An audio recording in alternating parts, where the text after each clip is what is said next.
Picture this. Your phone buzzes. It's your kid's number. It's your kid's voice panics saying there's been an accident and you need to wire money now. You'd do it. Any of us would.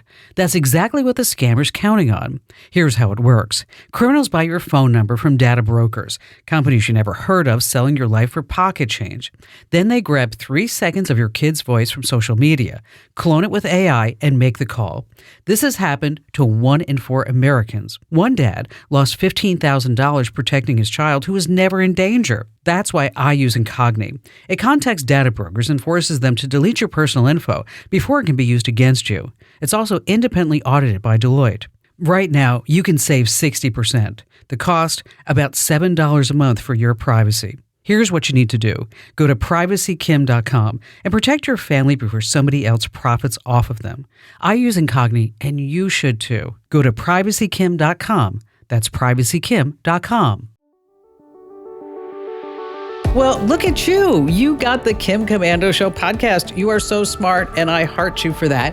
And now if you listen to the show on radio, it's 3 hours. Well, it's not 3 hours as a podcast because it doesn't include all those commercial breaks. But you do get it in one big file. And we do separate the hours so you'll hear what's coming up in the next hour and the next hour. So make sure that, it's not hours. They're about, I guess you'd say, like 30 minutes for each one.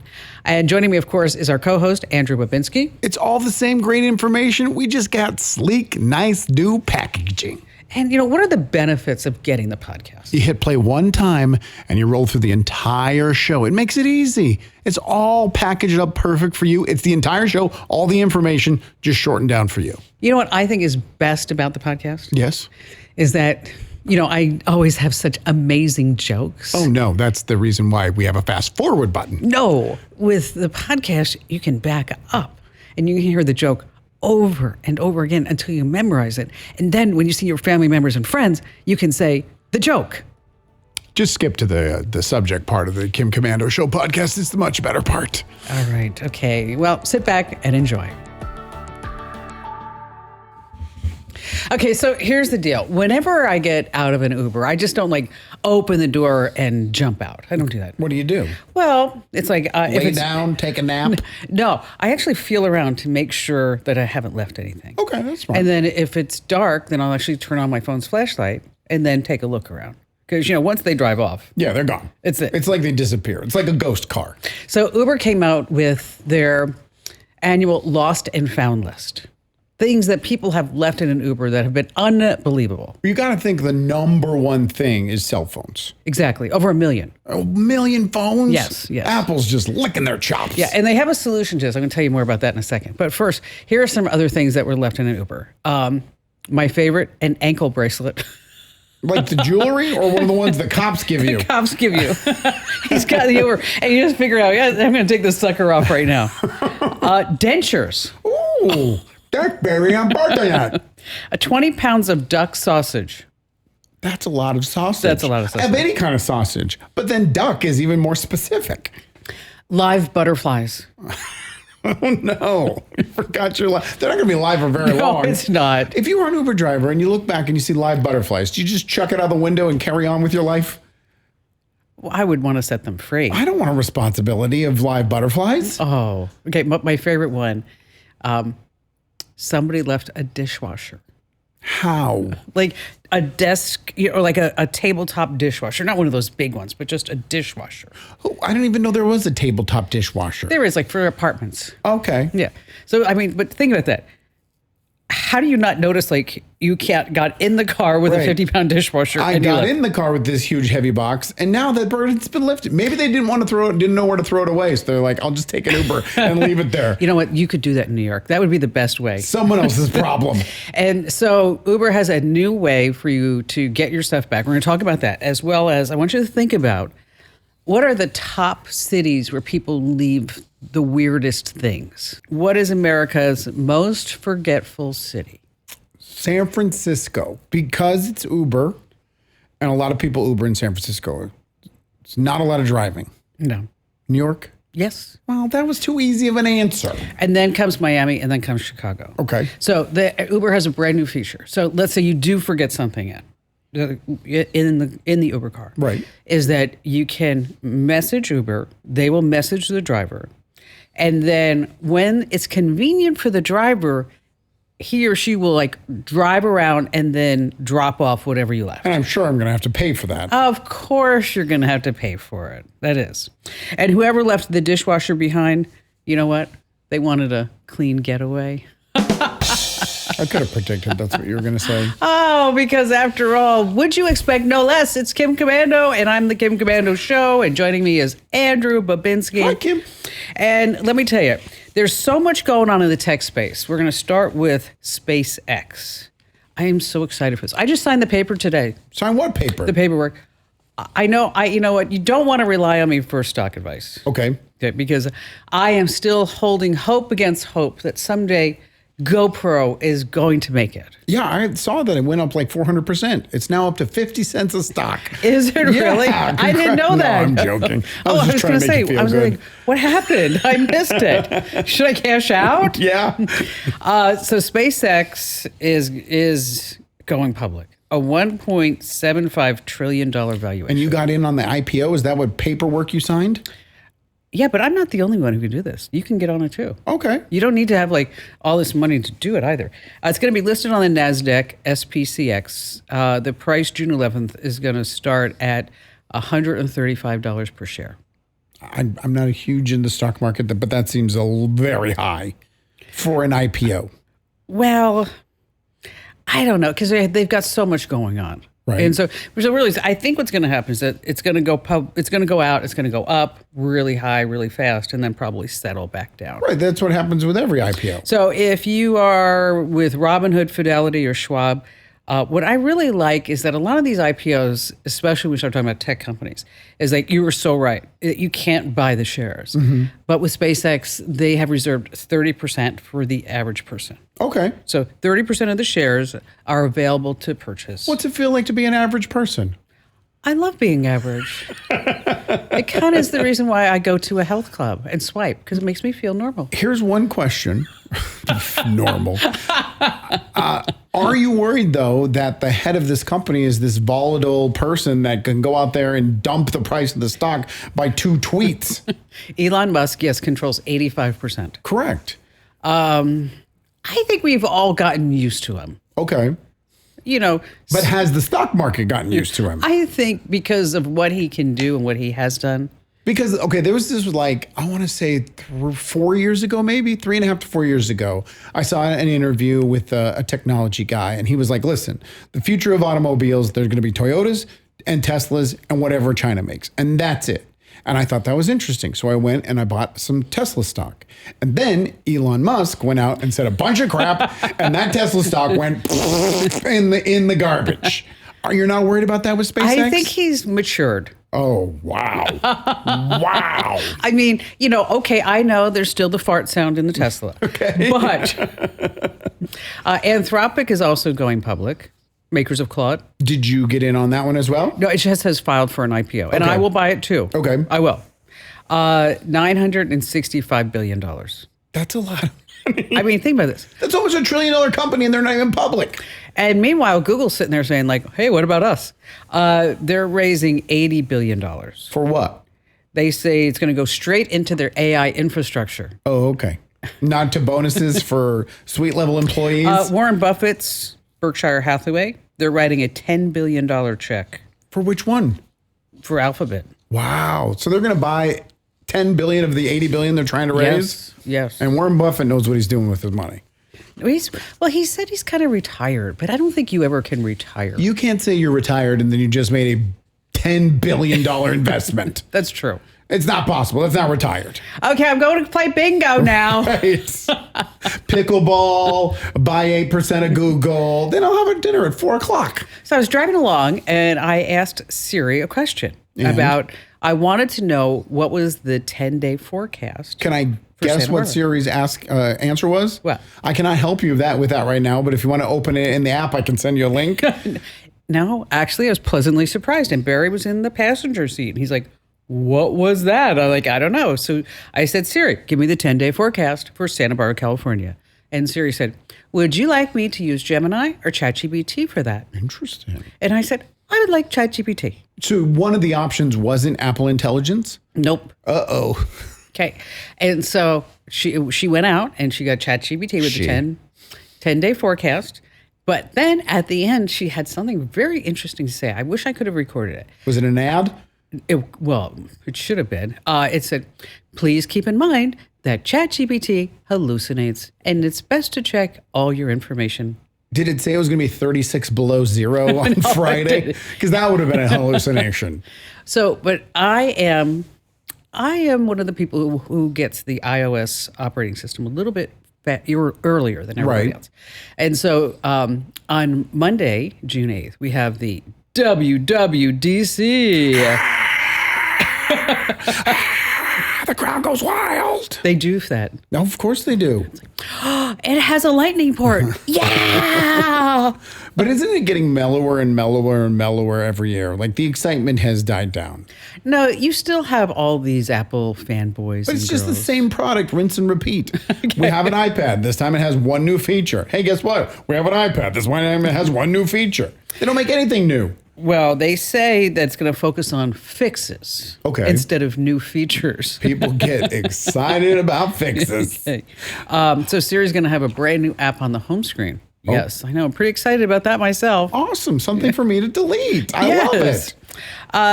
There's this guy who works for Bloomberg. We're trying to get him on the show, Mark Gurman. Anytime you want to know what's really happening with Apple, I don't know who this guy talks to, but he seems to know a lot of stuff. Okay. So he was reporting that Apple has pushed its iPhone connected glasses to late 2027.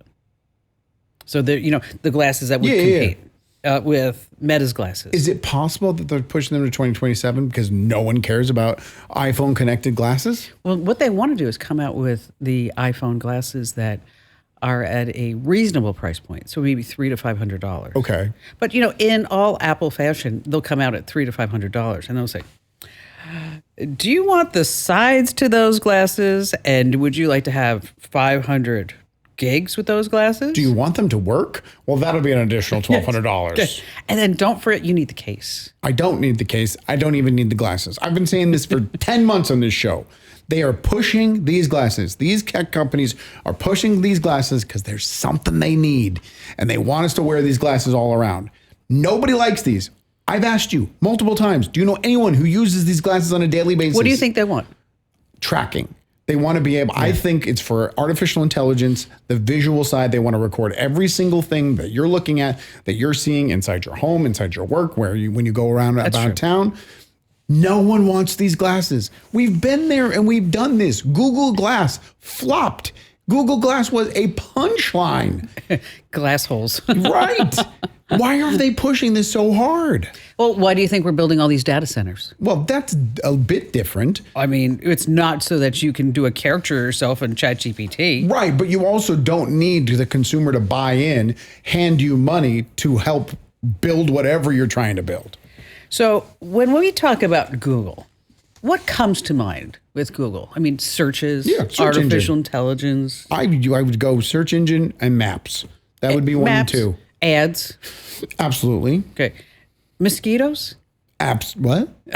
Yes. Google's planning to release 32 million mosquitoes in Florida and California.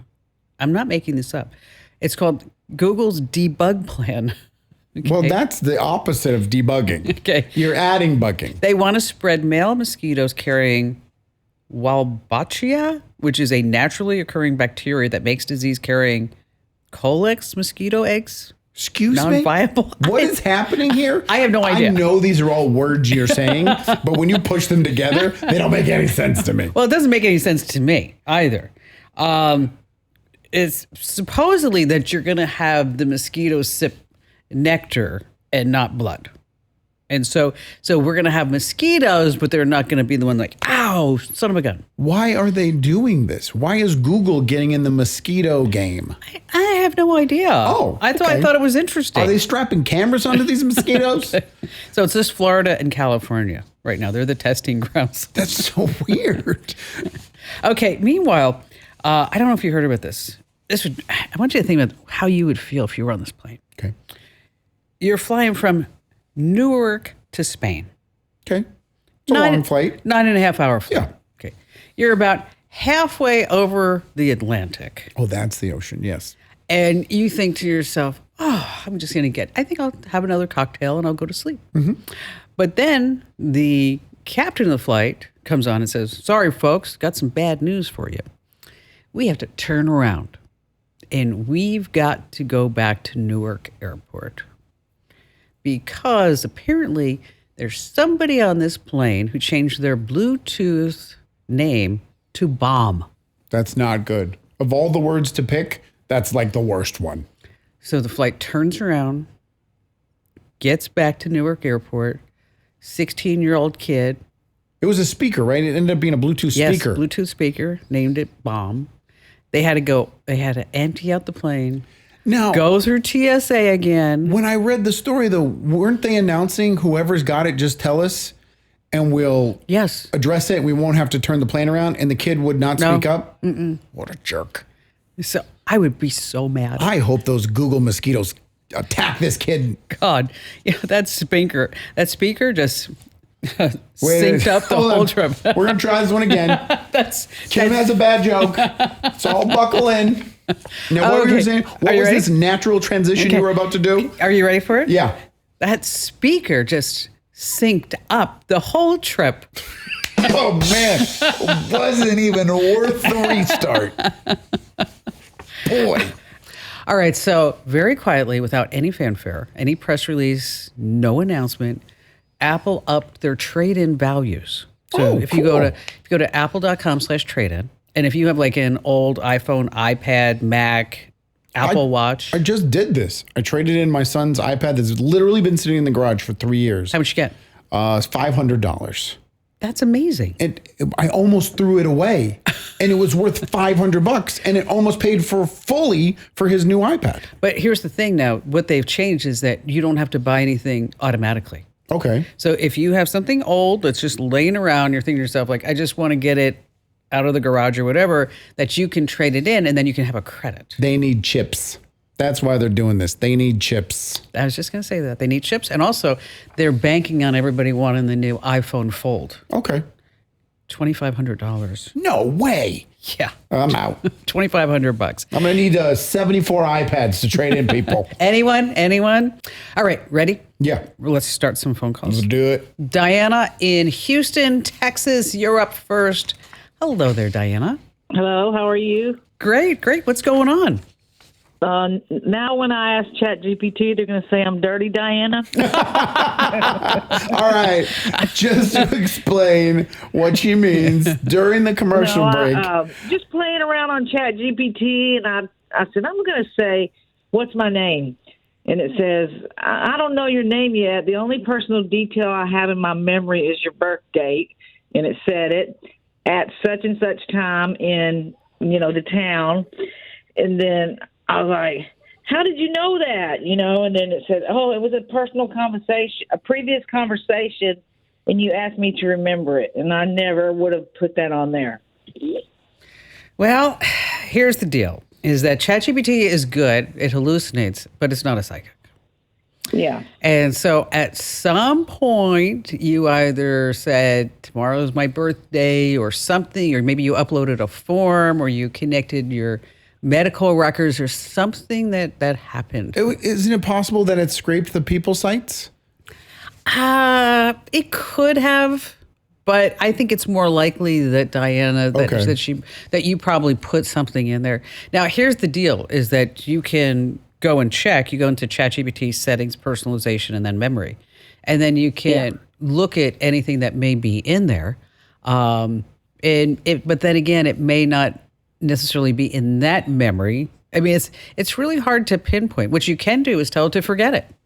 And I did that. I put delete this memory, but I can still see it on the history. It's like everything that I've ever, silly pictures, and it's still on there because I can still see it. But I'll try that. I'll go into the settings and see if that'll wipe it out. Yeah, that's what you want to do. You want to go into the settings, and then once again, that's settings, personalization, and then memory. And then keep in mind that you can turn off the memory entirely. Would you recommend that? Yeah. Well, I like it to remember things. So do I. I don't like when it throws in references that are not necessary. Like I'll say, give me a recipe for beef stroganoff or something. I don't say like, oh yeah, Kim is so much smarter than you. No, it'll say, it'll give the recipe, all the instructions. And at the end, I think Amelia and Francis will really like this one. And I'm like, I don't want to be your best friend in ChatGPT. Just, I want to know how long I need to bake it for. Okay. Calm down. Yeah. You can't use beef stroganoff as a password. Oh, really? It's not strong enough. Okay, I'm sorry. Whatever. Kathy in Minneapolis. Gosh, I just hate you. Well, not you, Kathy. I hate Andrew. You can too, Kathy. Go ahead. Hello, Kim. Hello, Andrew. What's going on? I want what y'all are having. You know what? Here's the thing. We are like this all the time, every day. Every day. And no, but that's a good thing because laughter is the best medicine. Absolutely. Although I don't like it when he makes fun of me. And we need a lot more laughter because Kim's jokes definitely don't supply it. I'm still getting a lot of heat online because the way that I said FLAN last show. Flan? Yeah, I said flan. Your flan wasn't stroganoff. Hey, well, Kathy, welcome. Sorry about that. We were having a little side convo without you. What's on your mind today? Well, I just wanted to tell you I'm so honored to be able to talk to you, and I wanted to thank you from the bottom of my heart because I read your current newsletter every day. Oh. I do not read it. Oh, well, thank you. I love all the questions at the beginning. I try to see if I know the answer. I do not cheat to go to the end. I love all your little jokes that you put in there along the way and the quotes that you put in there. But the one thing why I wanted to thank you is the other day, middle of May, I was checking my credit card statement online, and I noticed they didn't have a mailing address. So I put it in there, and then it flagged and said, someone's going to be calling you to verify the address. Okay. So as I'm on the phone, as I'm sitting there, the phone rings, so I answer it, and the person says, you have to hang up right now. You have to log out of your account right now. And I said, excuse me, are you calling from Chase? And they said, yes. They said, log out of your account. Some hacker's trying to hack into your computer. And I said, okay. So I logged out of Chase. I said, am I supposed to log out of my computer? And they said, yes. So I told him I logged out. And then I asked I had asked if I had to close down. He said, yes. And then he said, we have to change your IP address. And I said, I have to change my IP address? And he said, yes. And I said, okay. And I clicked the phone. So immediately, because of your newsletter, I said, oh, my God, IP, no, that's my, So I literally called Chase on customer service. Smart. And I told them what was going on, and they had said, yes. See, while I was on the phone with this person, 2 other calls were coming through at different times. And so the gal said, yes, there has been 2 other calls to come to call me to verify my address. So I verified it with her, but I wanted to let her know what was going on. So I have to thank you from the bottom of my heart. Had I not read your newsletters and stuff about, AI and technology is at warp speed right now. It is. So I'm just trying to be ahead of the curve. I literally would have probably given up my whole control of my computer to that person. Oh, well, you know what? I'm so glad that you didn't. I'm so glad you read it. Did you click a link on an email or a text message? How did they know that you were logged into your bank at that minute? It was just a weird timing. They know. They can know. Here's the thing. It's not just weird timing, and that could be it. But with AI and the way that the scams are moving right now, and that, without going into the deep dive, that a lot of the encryption that we used to think that was super secure, right? Now with quantum computing and AI, it's not. So it's just the encryption is now being used like as a beacon to tell them someone's active. Exactly. Oh gosh. So that's why more than ever is that you've got to make sure that you are smart. You're smart like Kathy. Be smart like Kathy, and that anything that you're doing, you have to second, triple guess it. Unfortunately, yes. It's just crazy. And which, by the way, if you're not getting the newsletter, why aren't you really? And just go to getkim.com.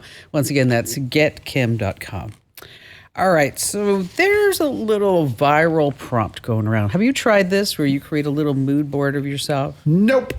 You ask AI to create a caricature of yourself and based upon everything that has learned about you. Okay. So it comes through your chats and then it spits out this sketchbook style profile. Can I tell you why I can't do this? Why? Because Lisa, my fiance, has a new bit where she'll find my phone. I just leave the phone laying around, and every single person in the house, literally 7 people live there. They all know how to get at my phone. I have nothing to hide. I don't care.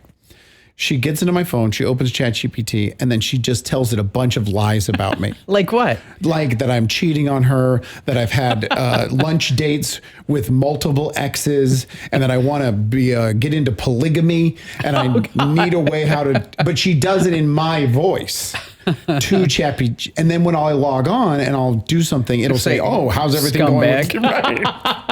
So my mood board would look pretty awful right now. Well, we have my mood board that we can share. Okay.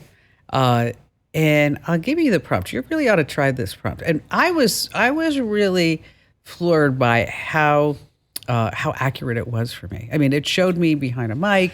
It showed me at Claridge's in London. What is a mood board? It kind of tells, it's kind of like your inspiration, who you are, some sayings. And so with me, it says, I want to empower. I also like that it has me wearing a Hermes belt.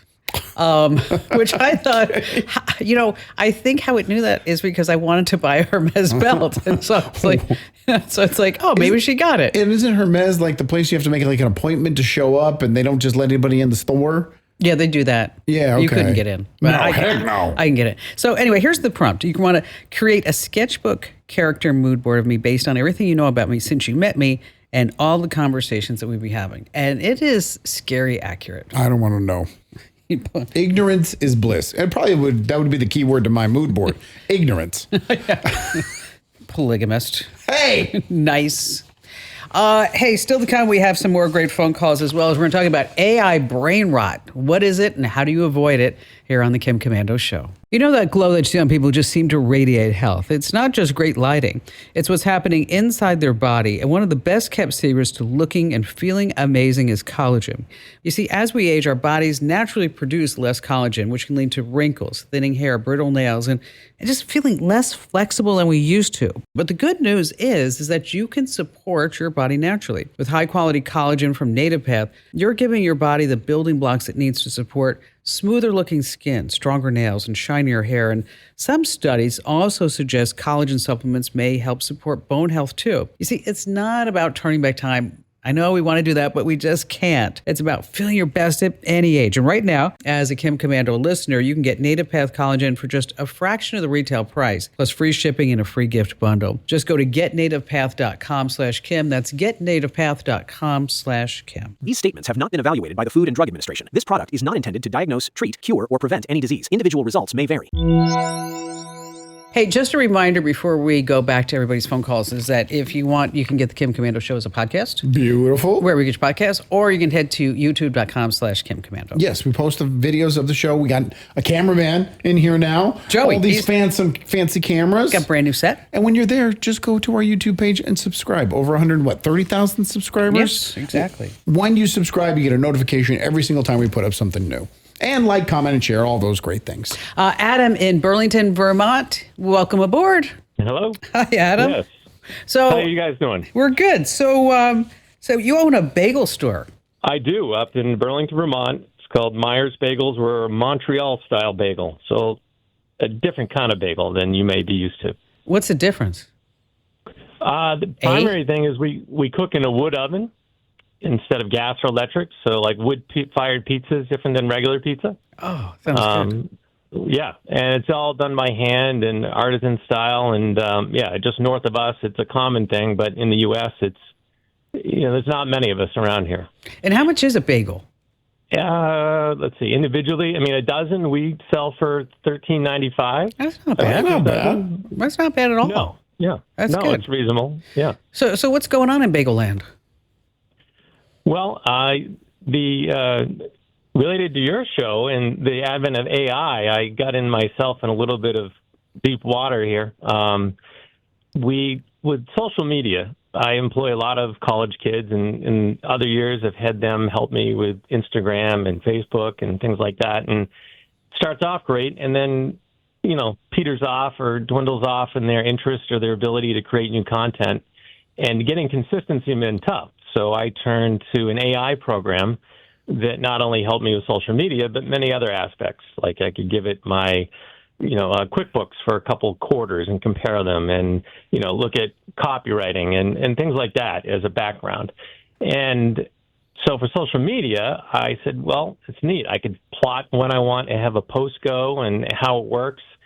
And in that, I said, well, create new content, use some of the photos we've used in the past For sure. and maybe tweak them and make something new out of them.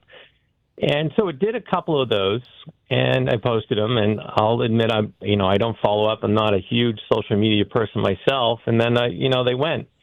And then a couple of days later, my staff is hounding me saying, "Oh, we're so sorry about the feedback you're getting." And I'm like, "What?" And then I look, and I'm just being raked through the coals on using AI photos of what we did, and using AI to help promote the business. And so these were not your bagels; these were AI generated bagels. Well, the two ones that I got out there that got a lot of the heat for, one was we hand roll our bagels. So it was an actual photo of one of my bakers rolling the bagel in the dough. Okay. But then AI took that image, the real image of his hands and arms and the dough, and imposed it on a better looking like wooden rolling table versus the white poly table. And then in the background, we use a wood oven, but it's not always lined up directly to make a nice photo shot. So it imposed a wood oven behind him. And people got upset about that? They even noticed? That's the thing. I just thought it was a nice presentation to show, what we do. And people said, "That's not your shop, that's AI." And I was like, well, yes. And, no. And no. I wasn't trying to pull the wool over anyone's eyes. I was just trying to create a new thing what's this? A nice looking image of what we do here. And probably the one that got flack is AI went in and found either a Google review or Yelp review that someone did actually make, and their name was Sam. And they posted of how they come in every Friday for the last 2 years. It's been their go-to place, it was a great review. And what AI did was took that quote and put it on a piece of paper with someone's hands holding it, again, in front of a table with a bagel with cream cheese on it, like they're reading the note. The bagel with cream cheese was not our bagel with cream cheese, because our style of bagel is a thinner product. And a loyalist would have known that. So there was upheaval because they feel like you lied to them, that it wasn't authentic. Sell out. And so, yes. when you are talking about, especially what you do, I mean, authentic is really where you need to be. It needs to, and nothing beats a video from your iPhone, right? No, and we've done that in the past, and we've posted many things and do it. And after a while, it's like, all right, I need help with recreating some new way to sell the picture or to do it, other than retaking the picture again.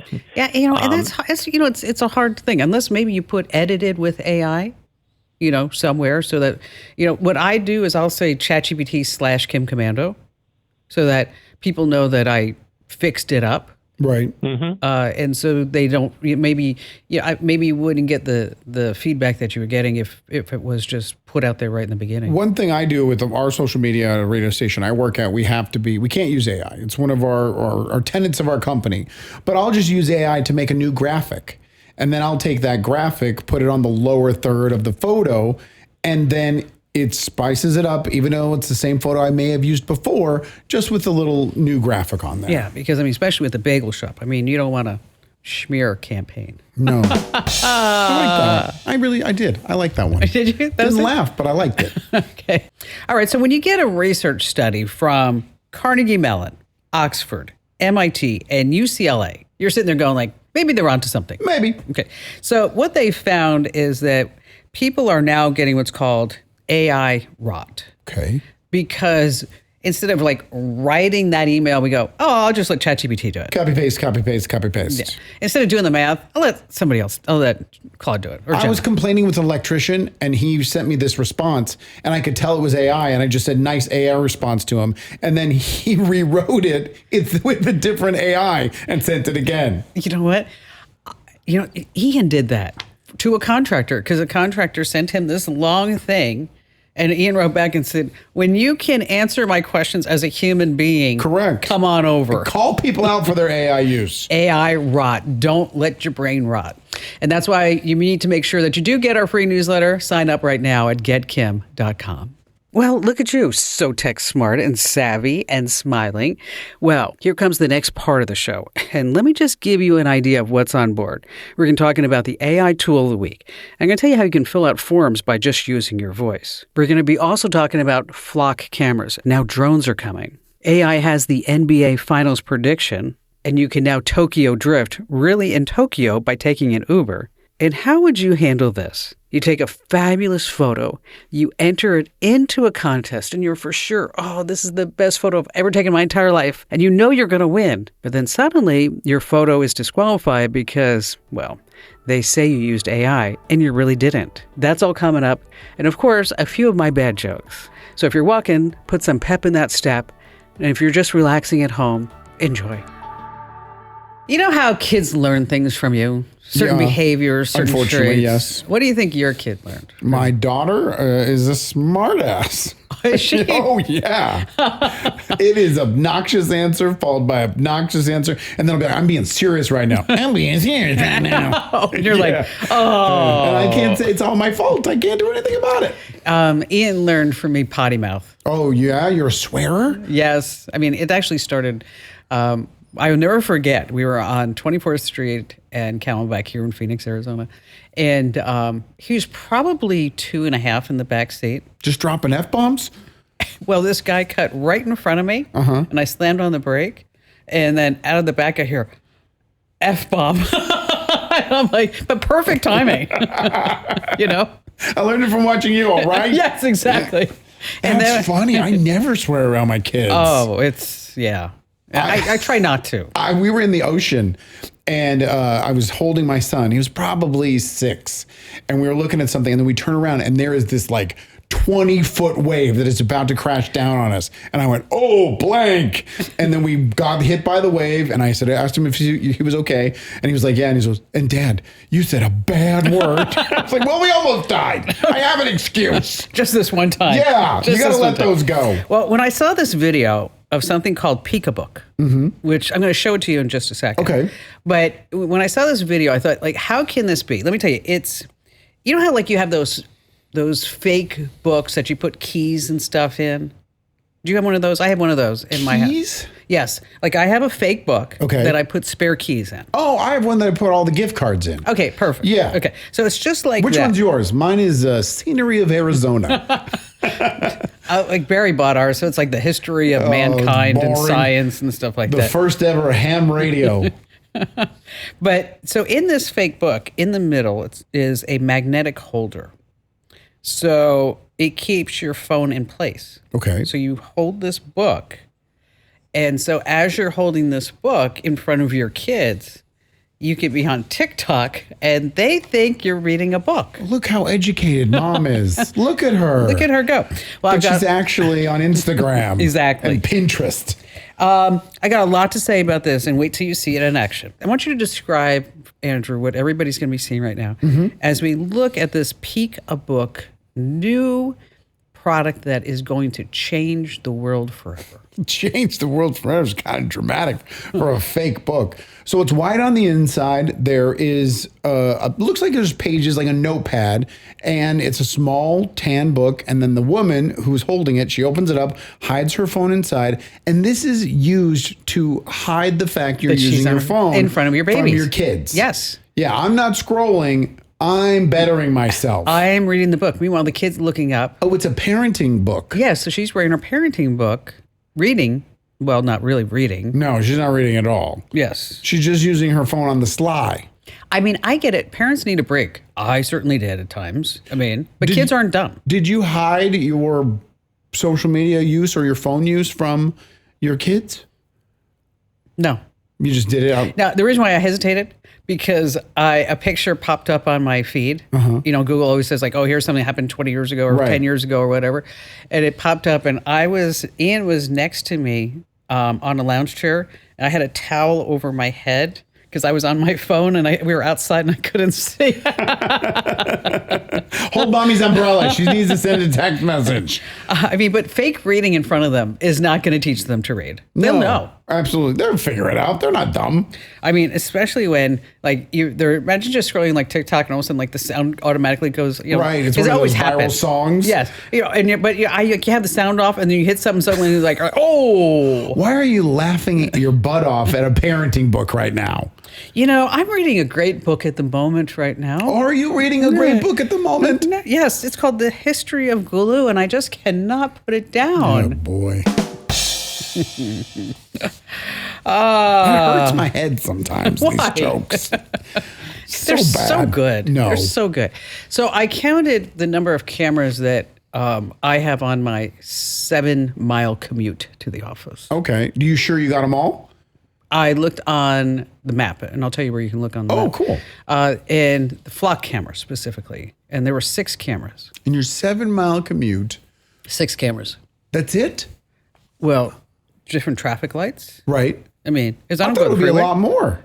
Well, you know, you go out of Paradise Valley into Phoenix, there aren't that many. Okay. But as you're driving through Paradise Valley, there's quite a few. Because I get on the freeway at 44th Street and then I don't know what it's probably 7 exits to get to here. And I counted 12 cameras. Well, that's the ADOT. That's the Department of A Transportation. little different on the highway. Yeah. So these are 80,000 plate reading cameras, flock cameras. They're in 49 states, 5,000 communities, 20 billion vehicles a month are scanned. And they run HOAs. We have them going into our neighborhood. I have a license plate camera right on my property, too. Right. But the reason why I'm bringing this up is we've all heard of flock cameras. But now they have something called the Alpha Project. Have you heard about the Alpha Project? I have not. The Alpha Project reads your license plate from 2,000 feet above the air, above the ground. That's far away. Yes. And it can follow your car in real time. It can only go 60 miles an hour. So if you're going over 60. Never catching you. Just saying. They'll be like, oh, that's Kim Komando Show. Where'd she go? Where is she? When they deploy the Alpha drone, it can arrive within 85 seconds. So they say before any police or anything like that. You can find every camera watching you. And if you go to maps.dflock.org. And what's the purpose of this drone? Is it only going to be used for law enforcement? Well, that's the big question. You know, we don't really know. Okay. You know, Flock is a private company. We don't know who they're doing business with. What are they doing with all these? I mean, because I was thinking about it. I mean, if you really wanted to figure out my routine, I mean, you could literally just look for my car on these Flock cameras and you say, okay, you know, Right, she goes here, she goes there. Yes, Oh, exactly. on Tuesday, she goes to this place. Exactly. And then she's going to But then Pilates. this information's not public, correct? No, but it's also kind of a gray area on who gets it. Now, of course, Flock cameras, they have found stolen vehicles and they've solved crimes and all that other great stuff. But I just think it's interesting that we have this technology and not too many people know that it even exists. It's true. And when I wrote about this for our newsletter at getkim.com, is that I think the guy was in somewhere in Tennessee. And he sent me a note and he said, he thought like, oh, Kim Komando, you don't know what you're talking about. I live in a rural community. We would never have Flock cameras. He had them all over. Really? Yeah, that's why he sent me a note. He's like, oh my gosh, That's this is probably crazy. especially where they need them is in the rural areas because they don't have the ones that are That's by probably the true. local municipalities. That's probably true. Let's see, cutting the cable, saving money? No. Okay. We're spending more. I know, it's so ridiculous. We just did a declutter. Did you? We went on because we're trying to build up travel miles. Okay. Because we spend all this money and we're like, well, you should get miles because, I don't know, I'm taking 5 flights this summer. It's ridiculous. And so we went through everything. And as we're seeing where we're going to pay for which card to get these points and those points, we're like, we didn't even know we were paying for this. We didn't even know we were paying for this. What'd you get for I free? thought that was free. It's not free. Or what used to be free. What was and now what was the big shocker? The Paramount Plus, I thought Paramount Plus came through Verizon. I had no idea that I was paying for Paramount Plus the whole time. How much? I think that one's $11.99. For how long? Years. Literally years. That I thought it just came through my cell phone plan. Because anytime we would go over what are we spending, I would go, oh, we don't have to worry about that. That we get that through Verizon. We don't. No. I've been paying for it forever and no one watches it. Yeah, We canceled like 6 things. I mean, we saved $100. Oh, that's awesome. It was awesome. That's good. DirecTV. I don't know too many people who have DirecTV anymore. No, I don't know anybody either. With My Sports is going up 22%. Stars is raising its monthly. AMC Plus is bumping it up. The average ad-free streaming bundle in 2021 was $62. Now it's close to $80. I think that's low. This sounds way low. Doesn't it? Yeah. Do you have, I think everything, right? We you do. subscribe to everything? It doesn't matter what it is. If there's a subscription, it is on my plan, and not by me. Because here's what happens is that, Barry subscribes to everything. I'm the cheap one in the family, believe it or not. And so what I do is every once in a while I take his phone and I unsubscribe to a whole bunch of things. That is convenient that he signs up for everything through his phone, so it's just a little slider over. You don't got to log in anywhere. You can just turn everything off. Not everything. Okay. I wish. What was the one? There was one we were talking about where he wanted to watch a movie, and so he created an account and logged on, and then you noticed that he had 4 subscriptions to the same thing. Yes. Which I can't remember what that was. Hulu. Oh. Yeah. 4 Hulus. Yeah. And then we took the boat out last weekend, and I said, hey, what's the weather going to be? And he's like, I don't know. You canceled all my weather apps. I bet he was so sad. Well, some of them were like $50, and it's crazy. The man loves his weather. I know. All right, so when you're on Amazon now, this is really interesting. You're on Amazon and you're searching for a product. You know how it would normally give you real products? Yeah, hopefully. Well, now they're going to have computer AI generated images of products that they think you might buy. Okay, so when I do buy it, do they then go and manufacture it? But it's like maybe you might want a new dress. Well, not you. Maybe I might want a new dress. Right. And I want a blue dress. So it'll show me pictures of different blue dresses. And then you go, oh, I love this dress. And then it'll go $79.99. And then it will go try to find the dress that it kind of is almost like the one that you want. And they're just going to send you a knockoff? Yes. Or an almost like? Yeah. I asked AI to picture my dream couch. It was a sophisticated one. Wow. Yes. Every single person in here is groaning right now. Okay. I just did a poll. Okay. Now, this story is really hard for me to do because, I'm not a big basketball fan. You're not? No. Who's in the NBA Finals right now? The Knicks and the Spurs. You probably because you have it written down right in front of you. I knew it. Who won game 1? The Knicks. Very good. See? And the Knicks are from? New York. And the Spurs are from? Texas. Texas. San Antonio. Yeah, right. Okay. How am I doing so far? You're really good. Okay. Well, and then there's Jalen Brunson. Yeah. He plays for the... You don't have it on your cheat sheet. and Wemby. Well, what's his full name? I mean, obviously, you're such a huge fan. You know his full name. I have no idea. Victor Wembanyama. Okay. Well, the reason why I bring all this up is not just because I love talking about sports. Sure. Is that ChatGPT came out and predicted the winner. Okay. Did you hear about this? No. Saying the Spurs. Well, they're down. They're down in the series. They say in Game 7, Knicks will jump out early and lead most of the night. The Spurs will make a comeback. Third quarter flips the game. Fourth quarter belongs to the Spurs. Final score 110-102. Spurs All right, that's something to track. It's got a final score. Will win the title. MVP, Wemby. Victor Wembanyama. Wembanyama. He's French. Is he? Yeah. He's like a 7'4" French guy. Really? Yeah.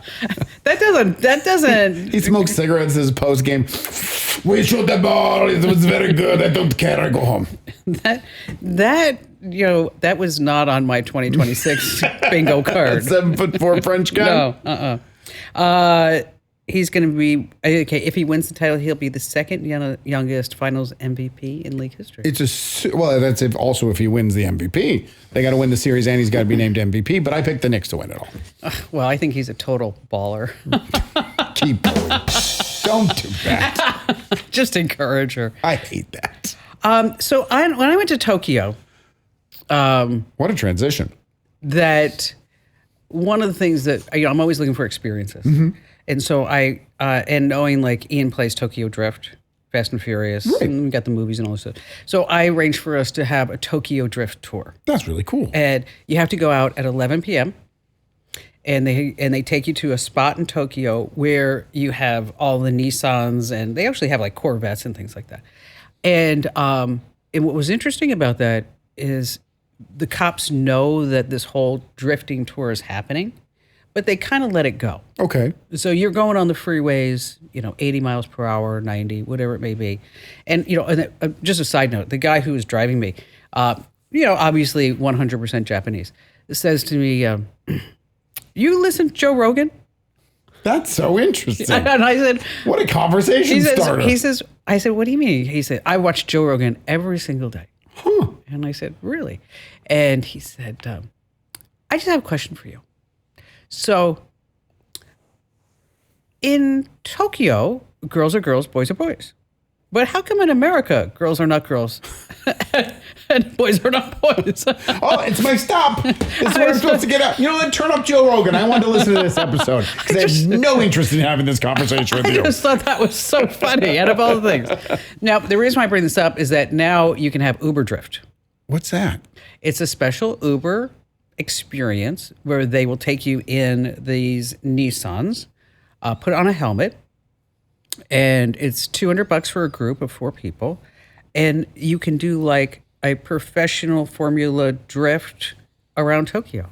I would totally do this. I'm going to predict this is going to last 7 months. Really? Oh, and then a car is going to roll over and a bunch of people are going to get injured or die and they're going to shut it down because people are going to sue the pants off of Uber. And here's the thing. I didn't know this. You can get an Uber Safari in South Africa, an Uber Balloon in Turkey. Wow, I didn't know any of these. Let's see, a water aircraft in India, Uber Bubbles in France. They What's take that? you on a champagne tour. That's great. I would love that. I mean, they're just surging past the competition. Maybe Victor Wembanyama will take you on the champagne tour in France. Because he's a driving force. Oh, just go to break. The new LinkedIn Hiring Pro can't clone you, but it can streamline your hiring workflow. From posting jobs to shortlisting candidates to interviewing, LinkedIn Hiring Pro is the hiring partner you need, so you can focus on connecting with the right talent. In fact, small businesses report saving over 6 hours per week. So hire right the first time with LinkedIn Hiring Pro.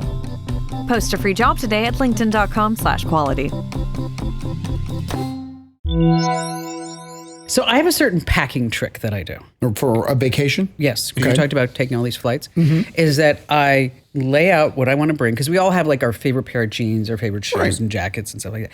And then you take pictures of it all, and you say, I'm going to Mexico for 4 days, or wherever you're going, and look up the weather, and then tell me what I'm missing, and tell me what I have too much of, and then come up with 10 outfits.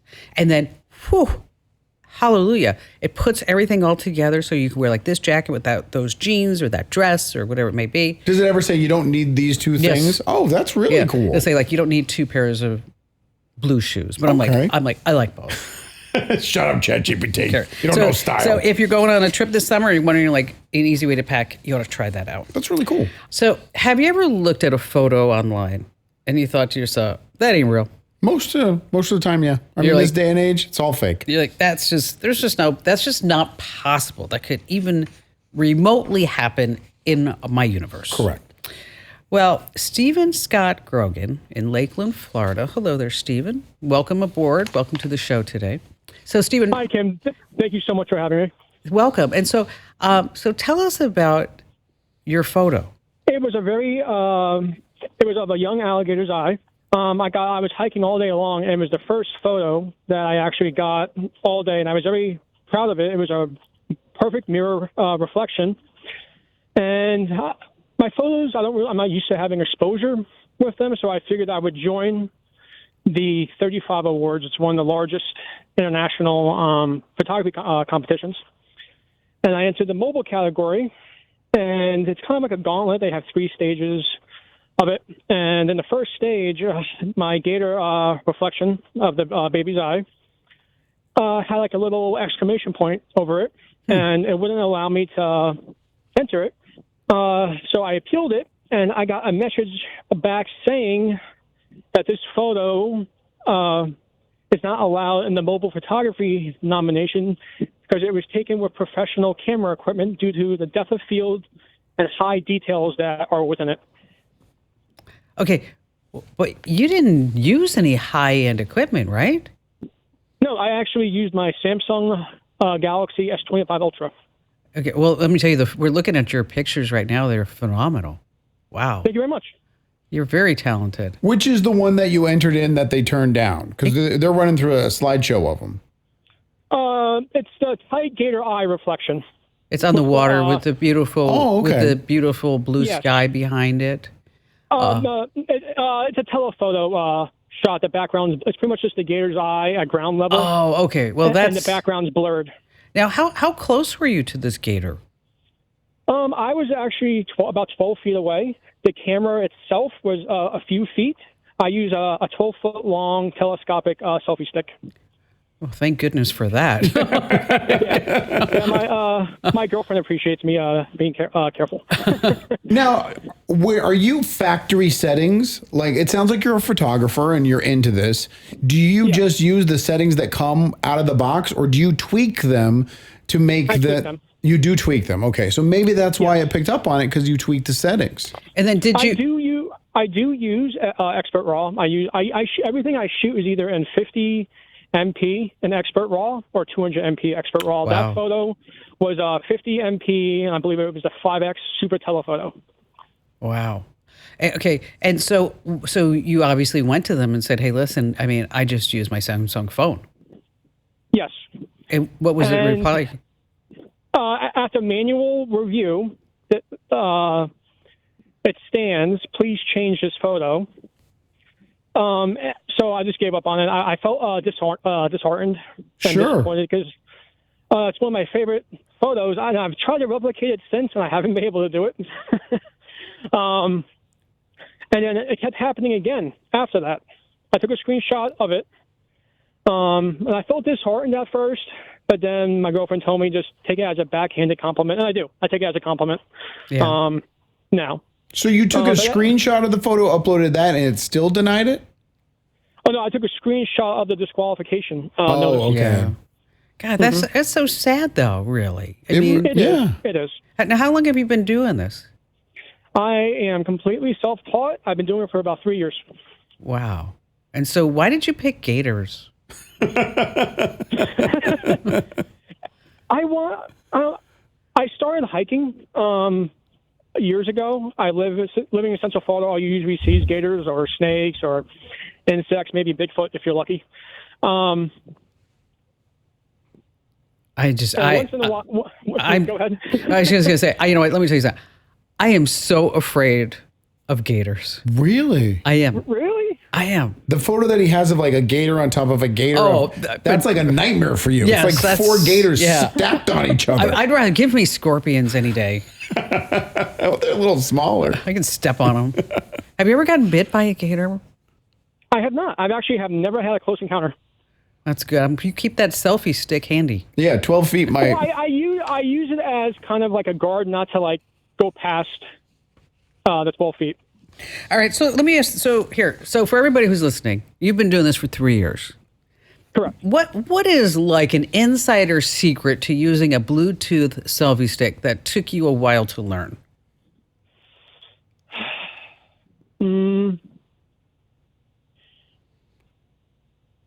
I would say I would buy the expensive ones. I've gone through 19 in 3 years. Is that because the gators bite them? 19. I've gone through 19 remote Bluetooth shutters in 3 years.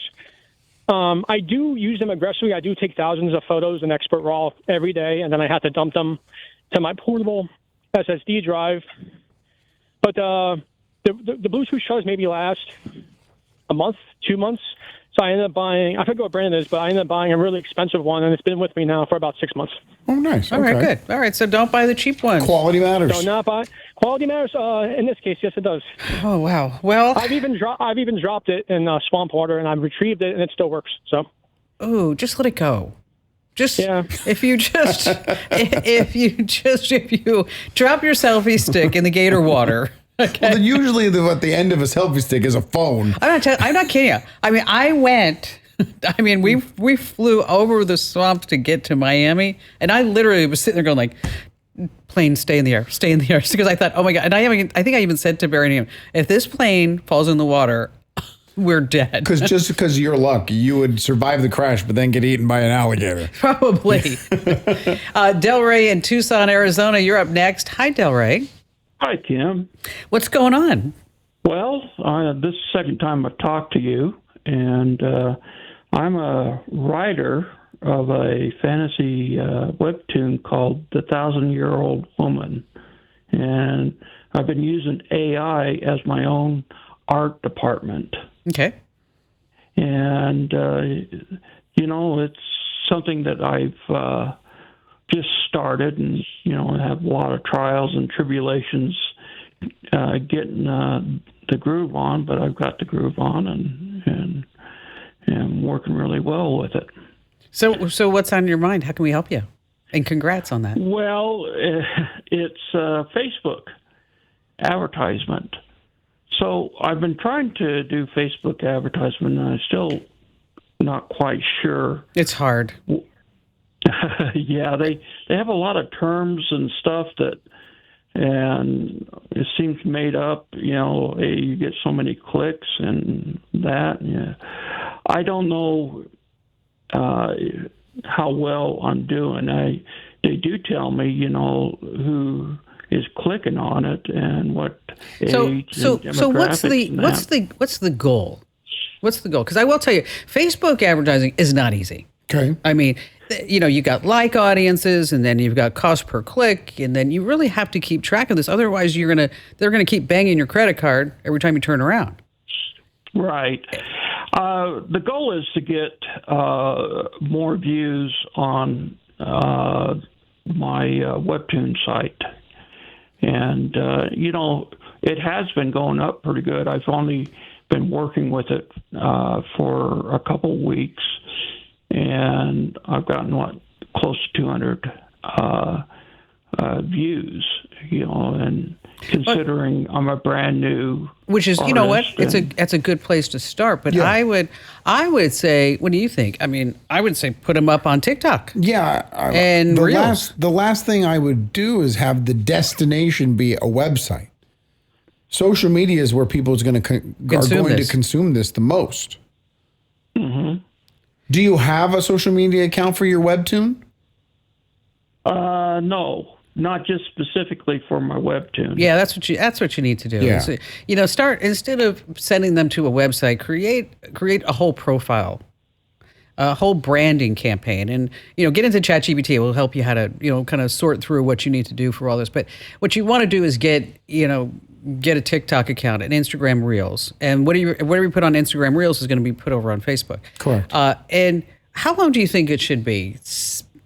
50 seconds, 60 seconds? I mean, if it's engaging, but the whole thing with TikTok is you can do part twos. So if you have a 3-minute video, you can do 3 separate 1-minute videos and just put part 1 in the corner. And if someone's interested in it, that's when you're going to get the click to the page, and you're going to get more clicks because they're going to keep watching. And then you can say to be continued. Correct. And then a little bit of a recap the first time in case they hit the second one. But the whole idea is that now we're going to start increasing engagement, increasing views, and then we don't have to worry about maintaining a website. Right. Because nobody's going to a website anymore. No, it's just not happening. And so you've got to retool your thinking. And this really goes for a lot of business owners as you're listening right now. And I know it's hard because you're sitting there. I had a call with a graphics guy yesterday, and he's like, "Oh, well, we can also do SEO." I went, "What?" I actually said that. Mm-hmm. Well, why would I need SEO? Okay, because nobody's searching Google anymore. Right. So why do you need that? But it doesn't mean that you shouldn't have a robust web presence. But then it has to be, AI optimized, not search engine optimized. And so that's really what the goal is. And so if you are sitting there with your website wondering, do I advertise on Facebook? And I will tell you, I spend anywhere between $700 and $1,000 a day on Facebook. Ads. Wow. Okay. It's a lot. Because that's how we're driving a lot of the traffic for the newsletters and to subscribe. And that's why, the numbers keep going up. Mm-hmm. But, there's a lot of math behind that.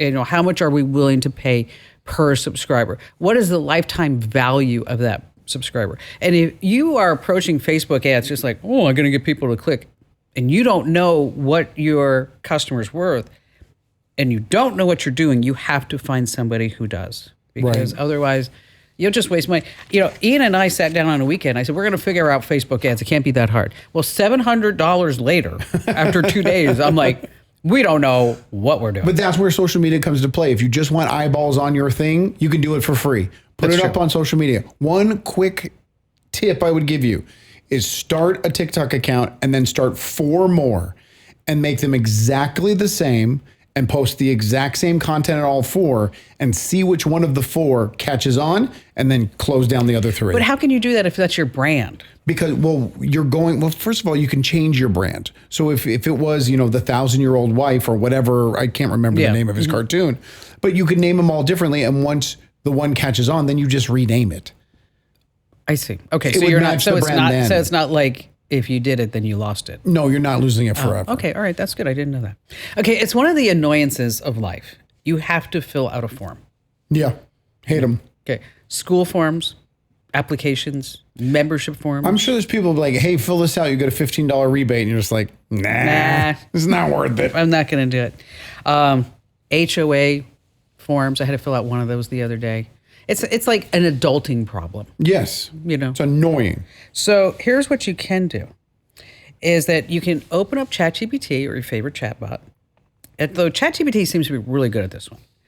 And then you click that little pay-per-click icon and then you upload the form and you say, hey, let's fill this out together. And it's going to know if you use ChatGPT. It's going to fill out all the stuff. It's going to know a lot of it right off the bat. Yeah. And it will also ask you, do I check the yes or no box here? Mm-hmm. And I'll tell you, it really works well. Now, there's a catch. Sometimes forms want things like your date of birth, your social security number. You probably don't want to say, hey, I'll pass on that. And then maybe when you get it, you can, print it and then scan it or take a photo of it and send it off. But I just wanted to pass that along as our AI tip of the week. Or I guess the tip of this hour, because every hour there's AI tips now. True, it's all over the place. It's just all over the place. So in case you ever want to check that out, make sure that you go to splashofai.com. That's our new AI newsletter. That's splashofai.com. It's actually a tool that we wrote about the other day. Just a reminder, you can get the show as a podcast, or you can check us out on YouTube, youtube.com/Kim Komando. Yes, please go subscribe, comment, like, share, all those things. All that great stuff. Mainly subscribe. Let's see, Sarah in San Antonio, Texas. So who's going to win, Sarah? The Spurs or the Knicks? Spurs go. Spurs go. All the way. It's going to be the Spurs. I'm telling you, it's going to be the Spurs. When's the last time you won a title? 1999? I think it was 73. No, they won with Duncan and 2014. You're talking about the Knicks. The Knicks has been that long. Sounds about right. It was Popovich was the coach. Okay. Yeah. So it's been a little. That's the 99 was the last time the Spurs played the Knicks in the finals. That's why 2014. Yeah. You're like, look at me. I knew that. You have it written down somewhere. Look. Not a paper in front of me that says Spurs. I'm so proud of you. Thank you. Someone told it to you in your ear. Well, yeah. Okay. So, Sarah, what's on your mind? So, first of all, I'm so excited to talk to you. I've got probably a very minor dilemma compared to all of the other stuff that you've been talking about today. So, my family is having a reunion, and it's going to be in August. And it is celebrating just 100. My great-grandparents were married 109 years ago. Wow. And although they're not with us, we're getting together all of the grandkids and the great-grandkids. And what's crazy about it is there is such an age span. So it's everybody from I think the youngest that will be there is in their late 20s, and the oldest is 80, and that's just between grandchildren and great grandchildren, because there was such a great grandma had a big gap with all of the kids. So anyway, very excited to go, and everybody has all these wonderful pictures that they're taking a picture of the picture and then posting that, or they're emailing me and saying, hey, you know, I don't have anything. I don't have any way to scan this. So what I'm looking for is a scanner that is portable and easy to use and does not have to rely on any kind of Wi-Fi, because I'm going to be in a very, very small town, 1,200 people in Minnesota. Wow. And so How awesome. I don't know how reliable the Wi-Fi is going to be in the building that we're in. So, yeah, that's what I'm looking for. Well, you know, any phone can do a scan now. With Apple Notes, you can scan. You can scan documents. But whether you have Apple or you have documents and photos rather. But if you have a phone, Google has an app called PhotoScan that is phenomenal, and it will clean up the scratches and handle older photos and get rid of cracks. And it works on also will boost the color. It really does work, and it's free. It's called PhotoScan. But if these are photos that you actually want to have scanned, is that there's a company called Iris Scan, and they have something called the Anywhere Scanner, and it's actually pretty darn good. I think it's like $120 or something like that. That's not bad. No, so you can do that. But try that PhotoScan app. And one of the things that's really great about that too is that if you want to take a picture of a photo that's in a picture frame, and it's, how it gets old and it gets creased against the glass, and then you're afraid to take it out because you're going to rip it, is that with the PhotoScan app, you can actually do that. It's going to get rid of the glare. And so you're like, oh, this is fabulous. That's really cool. Awesome. So this is so fun for you. I hope you have a great time. Thank you so much. I'm very excited. Going to get to meet a lot of new people and people I haven't seen in a very long time. So looking forward to it. Well, thanks for your call, Sarah. And make sure that while you're there, what a great opportunity to do a family tree. Oh yeah, that's true. Be a lot of you fun. got almost a whole trees just sitting there. We got a forest. Just saying. All right, on your phone, you've got all these different apps, and here's the deal: you didn't read the terms and conditions. Nope. Nobody does. I zoom past that as fast as possible. But you don't know who's really tracking you. All of them. So what you want to do is go to your phone's location settings, and then you find out which apps have always on access. And so you want to revoke anything that you don't use. And also, if there's some apps that you just don't use anymore, you might as well just wipe them out while you're there. But if you delete them, does it get rid of those permissions? Yes, but because the app is no longer on your phone. Okay. But you still want to go in there and double check, just in case. Make sure that you sign up for our free newsletters, 5 minutes a day. You'll always be tech smart with the latest and greatest, and also the scams and the alerts at getkim.com. As they say in infomercial land, wait, there's more. That's right. Now, in this final part of the show, we're talking to Christina. She was laid off at 55 years old, and the next day she built her own AI consultancy business. Yeah, and she's making a lot of bank. We're talking about data centers and electricity hikes, what to do with your Wi-Fi because it's watching you, literally, and how do you handle phones at work and in meetings? You might be surprised. So take a big stretch and get ready for even more of this transference of intellect from my brain to yours with the Kim Komando Show. Hey, do you remember when you used to be able to buy a star? Yeah, of course, in the night sky? Yes. I remember those infomercials. You too can own a piece of the night sky. Name a star after someone. Well, how about the moon? I want to name the moon after someone? No. I want you to think about this. I'm going to tell you all about the moon, and I want you to tell me whether or not, don't answer now, whether or not you'd actually want to live on the moon. All right. Okay. NASA is setting up a permanent moon base that is going to be occupied in 2032. That sounds far away. It's really not. No, 7 years. Okay. I'll still have kids in school. And you're going to have kids. Well, you have so many kids. I don't mean to be a party pooper, but you're going to be paying a lot of tuition for a long time. None of them are going to college. I'm sending them straight to the moon. They say they want a full-time science hub and launch pad for Mars. Okay. And they tapped Blue Origin, so they're delivering all the rovers and everything out there. A base that's going to sprawl hundreds and hundreds of square miles. Okay. Most expensive subdivision in history. But the HOA meetings happen 240,000 miles from Earth. It's a bit far. Okay, it's a little far. Okay. I like it. We're going to Mars and we're like, hey, how can we save, I don't know, 5 days? Let's start on the moon. Let's do that. It's not, you're not really taking a chunk off of your trip to Mars by starting on the moon. Now, before you think, wow, I'd like to go there because living on the moon must be cheaper than wherever you are right now. I actually wrote about this in the newsletter, and I was doing the image for what it might look like. And so I took a composite of a lot of different NASA images, and I was making what it be. And then just for giggles, as I said, here, put a Costco in the middle of it. so it was like, so I had this whole meme, then like Costco with lights on it.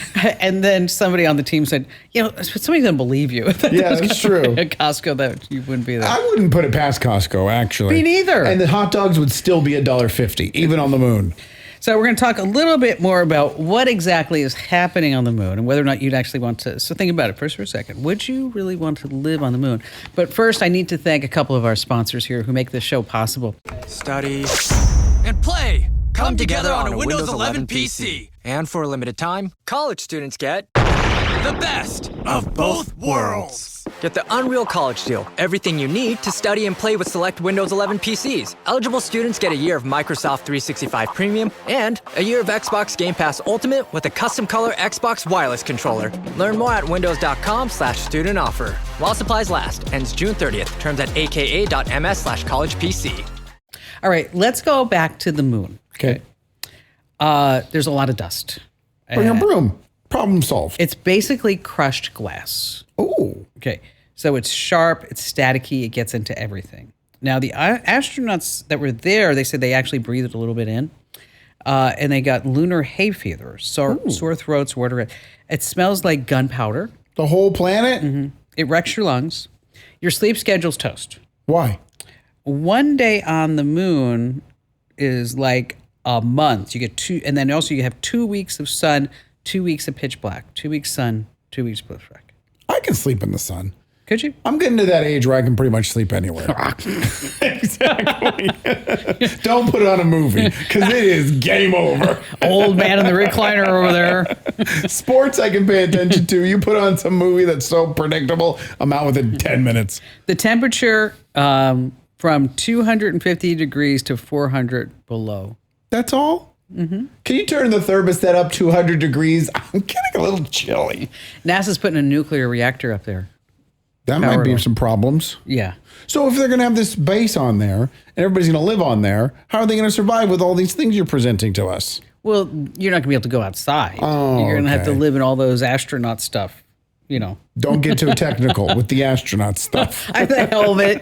Just because you didn't see my hand signal. I was going and making a circle around my head. That's what she meant. Yeah, so when you go to Costco. The universal sign for helmet. You know, let me tell you, the lunar dream home. You could have it. Well, could I? Yes. But just keep in mind that the cleaning bill is going to be astronomical. And all the restaurants have no atmosphere. None at all. Mm-hmm. They're all just Taco Bells. So I've been getting a lot of DMs about this viral video. Which one? That NVIDIA, of course, you know, the big chip maker for all the data centers, that they will pay you $1,000. Oh, yeah, I saw this one. Did you believe it? The thing of the size of the air conditioning where you can... An HVAC unit. Yeah. So what'd you think? You ready to sign up? No, I didn't think it was real. It's not real. I didn't think so. But no, they do want to do this. NVIDIA in a company called Span. Sorry. That's an unfair... You know what? If you own that company... You need to change the name.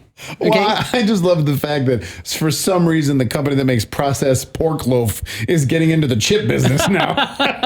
We need to diversify. You know, spam is not really a good name for us to have. It's not moving as fast as we want. Should we get into AI? You know, they should have changed it a long time ago. From spam? Yeah. What is it? Spam? Spiced ham, I think is what it means. I don't know, but I wouldn't touch it. Oh, it's so good. You've been to Hawaii 1,000 times. You've not had spam? No, actually, we went to McDonald's, and I was like, okay, I'm going to try it. Okay. And they also serve it like at gas stations and everything. And every time I look at it, I'm like, That was my breakfast, like every single morning. Just walk to the gas station, $1 a piece. It's the seaweed. What's it, musubi or whatever it is? Spam, rice wrapped in seaweed with a nice sauce. Oh, it's delicious. You eat gas station sushi? Not only do I eat gas station sushi, I eat gas station sushi with Spam in it. Ooh. Real American hero. Don't ever do that again. God. All right, go back to your I'd like fake to video. apologize. I'm telling you, it's delicious. Span and home builder Pulte Group. So what they're really going to do, it's called XFRA. X and then FRA. This is legit. It's about the size of an HVAC unit. It has 16 GPUs, 3 terabytes of RAM. And they tap your home's unused power. Right. And bandwidth. That's true. And so basically you're going to pay Span $150 a month for cheaper power, and that includes all your Wi-Fi. $150 a month for cheaper power. Because the viral video was they'll pay all your power bills. No. They'll pay your Wi-Fi bills, and you'll get a stipend for having it on your land. No. So I get to pay them for them to put my equipment on my property and use my internet? But you're going to save some money. How much? I don't know. It doesn't sound like a lot. No, it doesn't. It's not a lot. I'm out. I'm not interested. No, that's not going to be anything. But anyway, it keeps going viral. People keep sending me, so stop believing it. Carnival Cruise. You love cruises. I love cruises. Yeah. We're going on 2 cruises. Are you? One on Christmas and one next summer. Really? Where are you going? I don't know. I didn't plan it. I just told be ready to go on a cruise. I said, great. What a guy. They're both bought and paid for. I have no idea where I'm going. They had a big data breach. Oh, no. Yeah, 6 million people, names, birthdays, driver's licenses, passports. And Carnival's like the party cruise. Yes. So those are all like probably 20 to 40 somethings that got their ID stolen. So you're going to get 2 free years of TransUnion credit monitoring. Woohoo! And you're going to get a letter in the mail. That's why I wanted to mention it. And so if you do get a letter and you have an activation code, that's what it is. Is it legit? If I get a letter in the mail, it's legit? Because now the scammers are probably going to make a faux letter that'll have a wrong QR code on it that's going to take me and get everything wrong. You got to do something to freeze your credit because your identity is just bobbing in the open waters right now. Tuesday morning, there must have been some sort of data breach that I was a part of because I'm on the air from 5:30 in the morning until 10, and I usually don't pay attention to my phone between 6:30 and 8. Maybe I'll do a quick glance. I had 12 missed spam calls in an hour and a half. That's crazy. That is crazy. Security missed the boat. Yeah, I had to get it in there. You wrote it down. We had already moved on. I know, but I wanted to do it. To cram it in there. China is now hanging out on LinkedIn, Indeed, and Upwork. And they are posing as fake consultants with think tanks. Okay. And so they're posting job openings. And so you think like, wow, this is really something.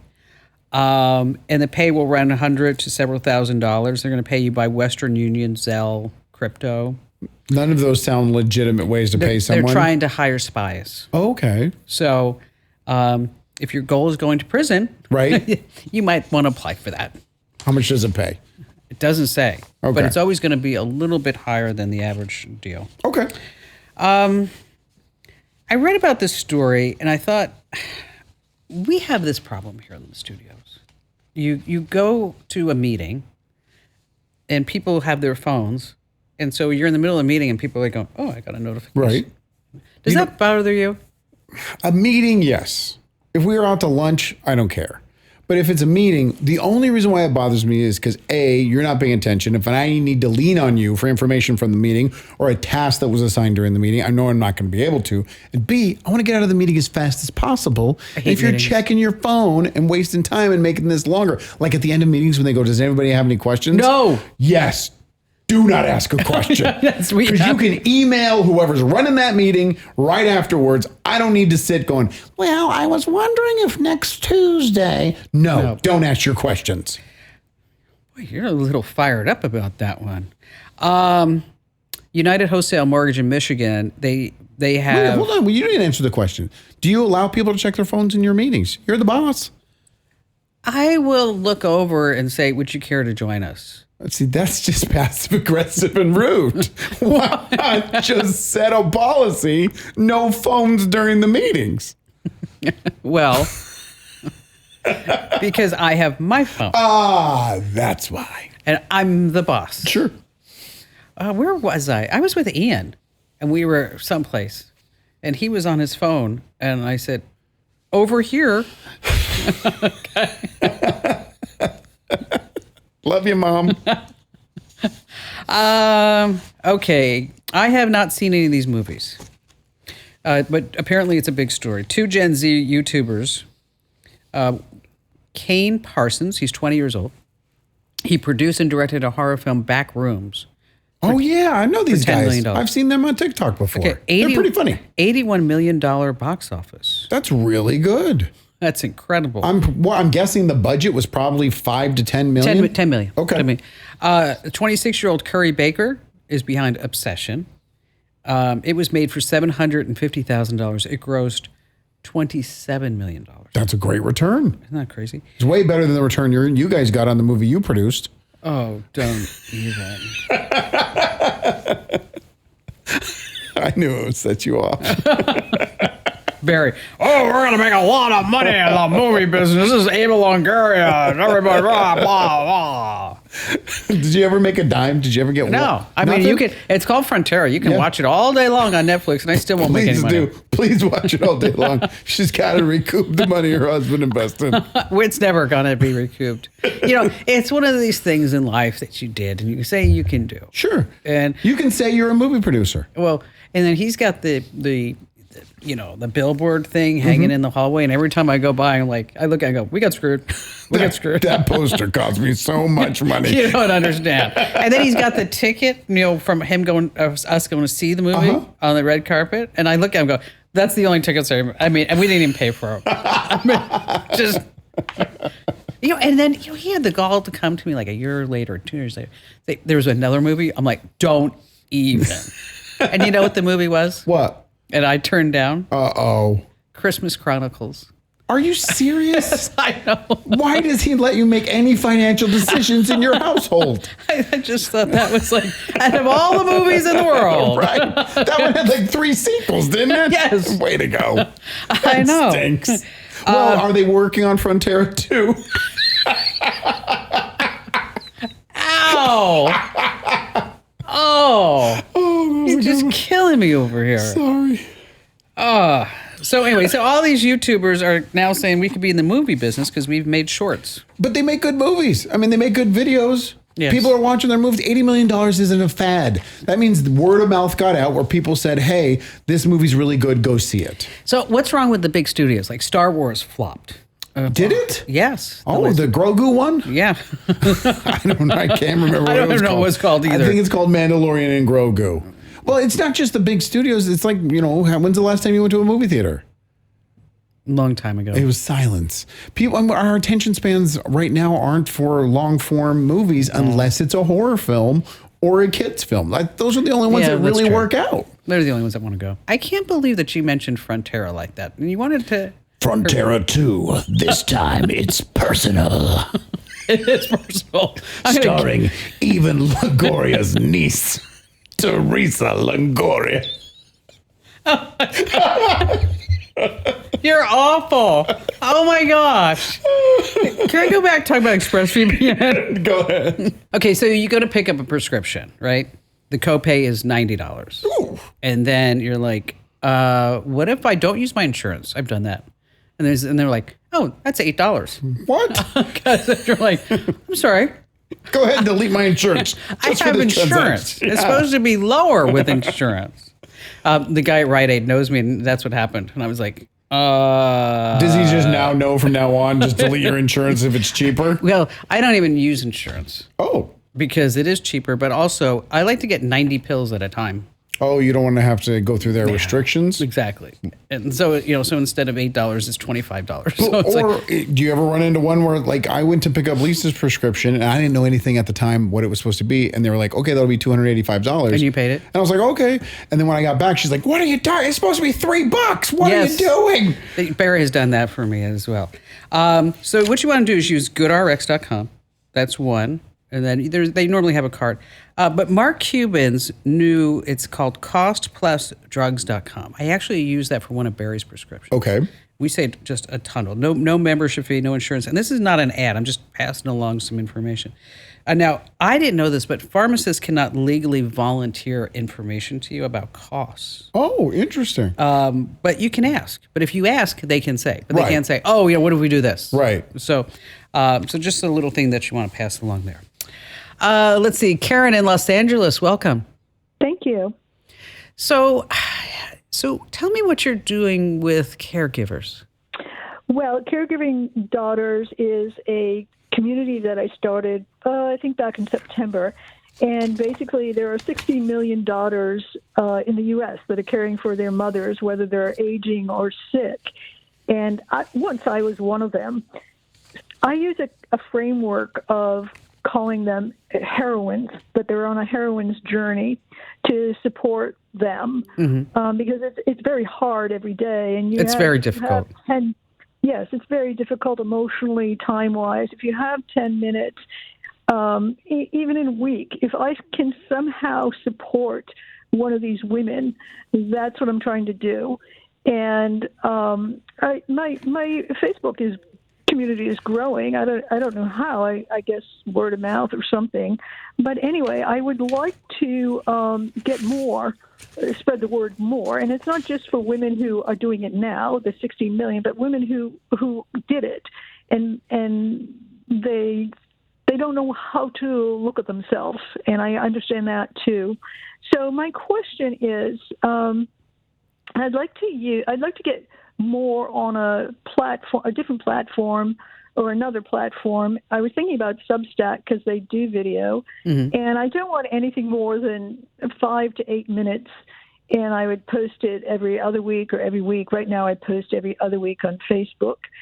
And I don't know if a Substack video with a very brief on camera with me and then voiceovers and slides is the best use of my time and to connect with people. Let's talk about this.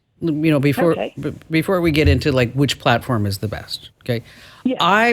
My mother moved in with me when I was 27, and she passed away when she was 81 of pancreatic cancer. Okay. Yes. And she lived with me that whole time. I make fun of my husband on the air, but let me tell you, that guy's a saint. To live with his mother-in-law for that long. She was fabulous. And I was her primary caregiver for the last 5 years of her life. Very difficult, emotionally draining. Didn't sleep, lost a ton of weight, no support from the family, little support from the family. And you also feel, what else can I do, right? Yes, your story is very typical. The little support from the family. The all time consuming. I was about your age, a little bit older, in my 30s when I was doing it. But most of the women are 45 or older. But it's just you get on track and you just keep going because one has to. You don't have any choice. No, you don't have no choice. And this is your mom, right? So you're gonna do food prep, and you're gonna go see her in the morning, in the afternoon, night. You're gonna check in at 2 o'clock in the morning. It's nonstop. It's complete, total role reversal. So, but I think the community's growing because there isn't a big support system for whether you are a male or a female. Because we're talking about women now, but men are in the same position too. But there isn't a huge support, and then there's a sense sometimes like there's guilt. There's what could I have been doing better? What can I do better? Then sometimes you lose it with your mother because you're just so tired and you can't understand why she ordered 200 bottles of Ensure, and now you got to carry the 200 bottles of Ensure, and it's 100 degrees out. That was I had to do that once. I'm like, why did you order 200 bottles of Ensure? And so. But then there's also the fulfilling times, the great times, and all that, But I think if this were my mission, and I think it's a very valuable mission, is that what I would probably want to do is, and Substack is a newsletter type platform that has expanded, and you can have paid memberships. I found it limiting for my business in that I think there are better platforms for you to do this. Also, you got to think about who you're targeting, people who are caretaking for older parents are older themselves. That generation doesn't use Substack. Well, no, they might. There's a lot of people that are on Substack. Right, but I would say the majority are the 18 to 35-year-olds. They're going to be on Facebook. Yeah. And so, if you're trying to do this, I would probably come up with some type of marketing plan that here's today's tip. Here's today's caregiving tip. Also some inspirational tips along the way. You got this. But if she wants to make videos, where do you go to see a video? YouTube. Exactly. So that's where I would, you want to start a YouTube channel and start doing live streaming and get interactive. And, podcasts can come with that, but there's 4 million podcasts and it's very difficult to make any money in podcasts. That's why so many of the big podcasts have just folded. Right. Since January. They're just like, we just give up. We just can't make money at it. With Substack, you could get into a paid newsletter environment if that's what you wanted. But I would say first build the audience and then think what you can add, what other value you could add. It could be as simple as coming up with 10 things every caregiver needs to know that they never thought of before. Well, I do have a form, and it's the heroine's journey. It's based off of Joseph Campbell's hero's journey, and I'm calling them that. And I do give them, this is what it looks like to be on this in stage 2. Right now you're not sure what you're doing. So I do have that. I do give that to them. I'm not into this. I'm not setting this up to make $1 at all. That's not my goal to make any money. But maybe the money's not for you personally. Maybe there's a fund. There's a fund of some sort where you could provide additional tools for women who just cannot afford to do certain things. The free resources that are available as a caregiver, I think that would be something. But you're going to need to make money in order to market the product so that it can help and inform additional people. Yeah. Even if it's not a business, it could be a nonprofit. Yes, it could be a nonprofit. But I think YouTube channel. That's where I would go. And Karen, once you get it all set up, if you want us to take a look at it, I'd love to. And if I can have any support in this, I'm all behind it. Christina in New York City, welcome aboard. Welcome. Hello. Great to be here. Thank you so much for having me today. So tell us what's going on. It's a little crazy. I saw that you were from New Jersey. That's fabulous. They were kind of neighbors before. I actually was in Arizona. I almost missed my flight. And then I was in Cabo, and I saw you just were in Cabo as well. So we're kind of traveling on the same path. That's awesome. Are you stalking Christina? Yeah. Is that what's going on, her. Kim? I am. I'm thinking I want to be like Christina. And I want to be like you. A little bit I just want to give you a little rundown. I'm sure that you've recently seen the article. It actually was reposted about 14 different sites about my company. The company's called Co-Agents, and it's built off of co-agents. And it's really about the balance between humans and technology. So I have about 30 years in technology, and about a year ago I was displaced for the 4th time during my career, and I decided to go into the closet and dust off my consulting cape. And I felt I was very disenchanted with the way AI was being positioned. And I felt that there was an opportunity for me to bring my knowledge from large-scale Fortune 500, Fortune 100 companies and bring it into a place that was well needed. Communities, students, educators, and small, mid-sized businesses. So, Christina, what did you do in tech for 30 years? Across the board, it was started way back with a Commodore 64 in 1982, playing Dig Dug. But no, over the years, I actually was a consultant. I did development. I did release management. But most of my focus is in project and program and portfolio management for really large-scale tech, digital transformation, and mergers and acquisitions. Wow. Okay. And so then now you took all that and you started consultancy. Correct. And how did you get your first clients? Not easy. I think that especially in the AI space, there's got to be this element of genuineness and authenticity. And I heard you talk to a few of the callers as well, and that's a really big piece of it because AI, there's still that. I think it's changed a lot, but what you still see is a lot of this ostrich head in the sand. AI is going away. It's just a fad. And a lot of it was just being genuine and talking to folks and really understanding what are some of the problems and challenges that they have, the low-hanging fruit in which AI could be implemented at a low risk perspective. So you are helping companies implement it then?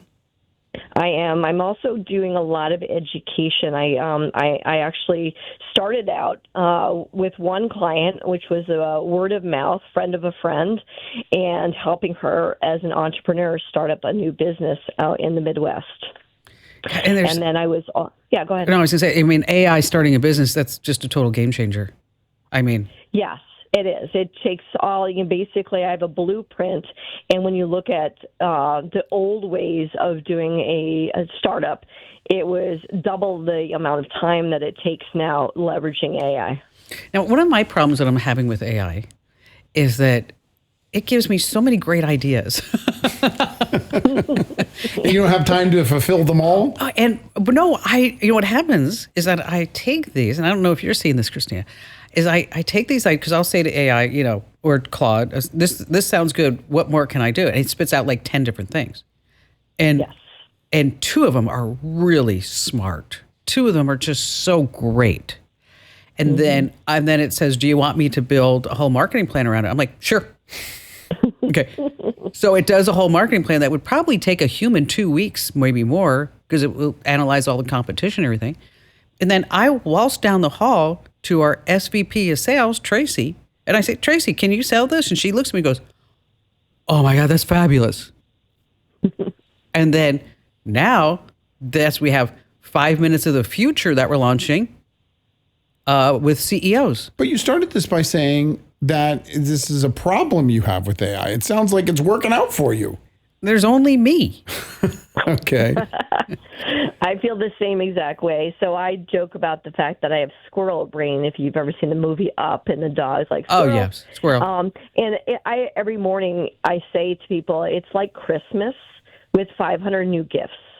And that's a bit of a challenge, and I think that's what AI is introducing is really the overwhelm, right? That you can talk to AI and say, I have this idea, and it spawns off 16 great ideas, and what do I focus on, right? I have 2 books with editors right now. I'm like a kid in a candy store. I'm just like, and it's something, but sometimes like, oh, got to stop. Just, I got to stop. It's just, but so how do you deal with that yourself, Christina? Because maybe we can help others, including me. Yes, absolutely. So one of the greatest things that I've been able to do is help people like me. And what I mean by that is there are people that I've crossed paths with or I previously worked with who found themselves also displaced or out of work or in between jobs. And what I've offered to them, being early on and somewhat pre-revenue, is really offer them an opportunity to work with me to start building up that AI competency. And they leverage my company. They're becoming this somewhat of a fractional contributor and advisor. And they actually keep me in place because they're not fully engulfed in the world of AI. They're still looking through it from a more, I wanted to go say old school, but the pre-AI lens. So they're challenging me, right? And if I didn't have that, I think I would probably not get any sleep whatsoever.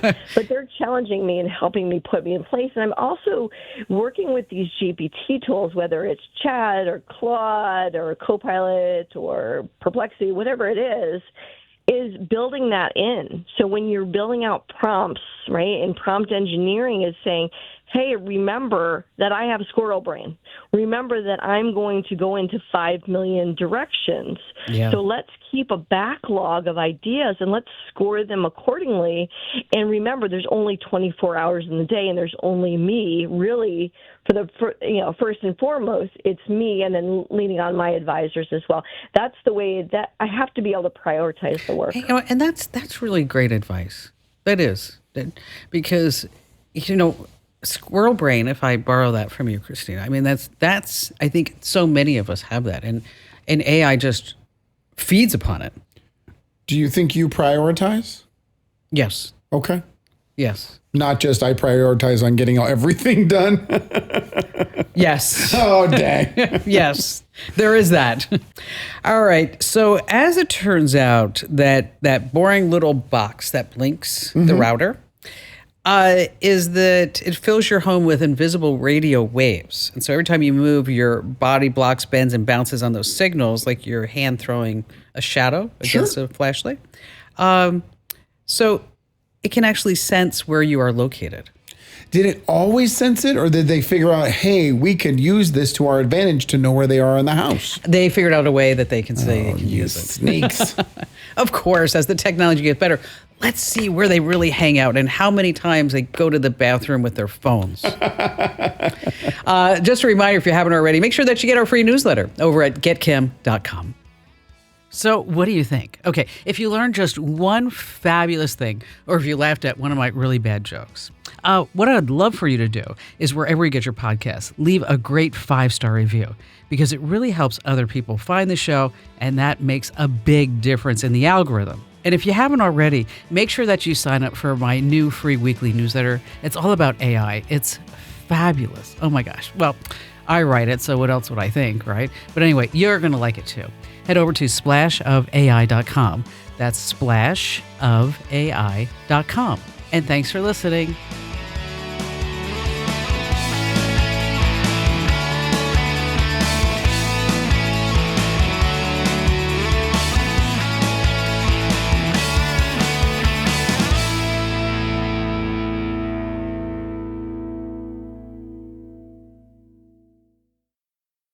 Ryan Reynolds here from Mint Mobile. I don't know if you knew this, but anyone can get the same premium wireless for $15 a month plan that I've been enjoying. It's not just for celebrities. So do like I did and have one of your assistants switch you to Mint Mobile today. I'm told it's super easy to do at mintmobile.com/switch. Upfront payment of $45 for 3-month plan, equivalent to $15 per month required. Intro rate first 3 months only, then full price plan options available. Taxes and fees extra. See full terms at mintmobile.com.